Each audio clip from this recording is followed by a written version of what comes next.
Hello friends, welcome to Priya with சமையல். இன்றைக்கி morning breakfast பயிர் தோசை, பச்சை பயிர் தோசை தான். நான் இதுக்கு மாவு காலையில் தான் ரெடி பண்ணேன். இது புளிக்க வைக்கணும்னு தேவையில்ல. இது பெசலட்டுன்னு சொல்லுவாங்க. இது பச்சை பயிறு, கொஞ்சம் ஜீரகம், இஞ்சி, பச்சை மிளகாய், கருவேப்பிலை, கொத்தமல்லி எல்லாம் சேர்ந்து அரைச்சி இதை தோசையாக ஊற்றிக்கலாம். நான் கொஞ்சம் கருப்பு கவுனி அரிசி கொஞ்சம் போட்டிருக்கேன்.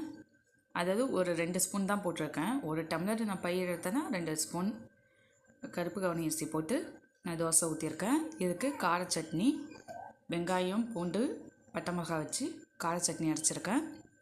இப்போ பச்சை பயிர் தோசை ரெடி. மார்னிங் பிரேக்ஃபாஸ்ட்டுக்கு பச்சை பயிர் தோசை, கார சட்னி. வாங்க சாப்பிட்லாம்.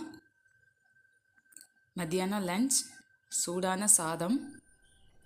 இன்றைக்கி சிக்கன் தான் எடுத்தோம். சிக்கன் கிரேவி, சிக்கன் 65 சிக்கன் கிரேவியாக வச்சாச்சு.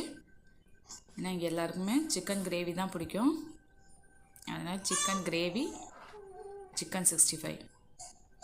பிடிச்சிருந்தால் லைக் பண்ணுங்கள், ஷேர் பண்ணுங்கள், கமெண்ட் பண்ணுங்கள். Thank you friends. வாங்க சாப்பிடலாம்.